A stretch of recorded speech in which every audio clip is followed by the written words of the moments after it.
جادو، آسیب، جنات، شیاطین، آج کی فضا میں اس کا دور دورہ ہے۔ جادو، آسیب، جنات، شیاطین، اس کے اثرات ہیں۔ اللہ کے حبیب صلی اللہ علیہ وسلم نے ایک نسخہ ایسا عطا فرمایا، کسی عامل کی ضرورت نہیں،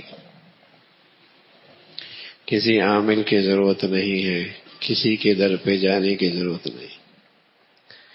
فرمایا جو یہ دو آیتیں جو سورہ بقرہ کے آخر میں ہے، آمن الرسول بما انزل الیہ من ربہ والمؤمنون، یہاں سے لے کر آخر تک علی الکافرین تک، جو اسے پڑھ لے گا رات کو تو یہ دونوں آیتیں اس کے لیے کافی ہو جائیں۔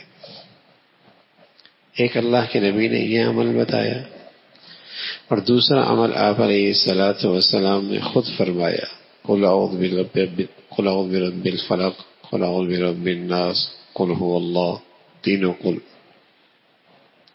کہ رات کو سوتے وقت آپ بستر پہ تشریف فرما ہوتے اور اول ان تینوں صورتوں کو پڑھتے، پھر اپنے ہاتھوں پہ پھونک مارتے، پھر اپنے ان ہاتھوں کو پورے جسم پہ مل لیا کرتے تھے، دوبارہ پھر یہ تینوں صورتیں پڑھتے، پھر اپنے ہاتھوں پہ پھونک لیتے، پھر اپنے ہاتھوں کو پورے جسم پہ مل لیتے، پھر تیسری مرتبہ پھر ایسے ہی کرتے۔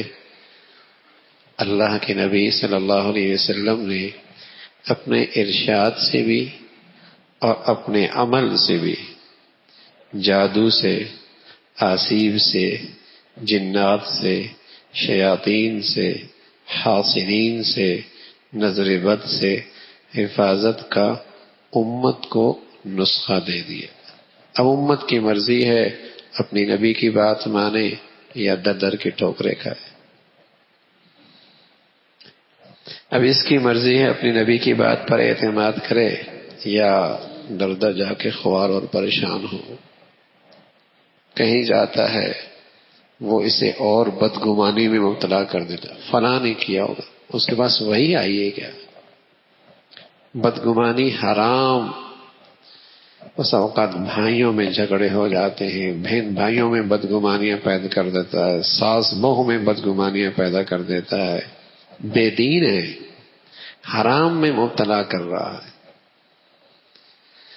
اس نے کہہ دیا کچھ ہے تو باقی ساری اسٹوری اس کو خود یاد ہے، ہاں اس نے کیا ہوگا، ایسا کیا تھا، اس نے اس وقت یوں کہا تھا، اس نے میری طرف یوں دیکھا تھا، اس وقت یہ جملہ کہہ کے نکل گئی تھی۔ بدگمانی۔ اور بعض نادان تو اشارہ بھی کر دیتے ہیں، ساس نے کیا ہوگا، بھائی کی بہو کی قرضدانی ہے، تمہارا بھائی ہے، ایسا ہے، تمہارے کاروبار میں جو شریک ہے یہ اس کی حرکت ہے۔ اب غلط فہمیاں تو ہر جگہ ہی اس وقت ہیں، اور بس اس کا کہنا ہے تو پتھر پہ لکیر ہو گئی۔ غلط فہمیاں تو ہوتی ہی ہیں، اوپر نیچے تو بات چلی رہی ہوتی ہے، اب اس کا کہنا ہے پتھر پہ لکیر ہے۔ اب کوئی آدمی ہزار سمجھائے اس نے نہیں کیا ہو، بھائی اس نے نہیں کیا ہے، مجھے پتا ہے، مجھے پتا ہے۔ تو یہ حرام ہے کسی کے بارے میں بدگمانی کرنا، اور یہ ایک عافیت کا نسخہ ہے جو اللہ کے حبیب صلی اللہ علیہ وسلم نے بتلایا ہے۔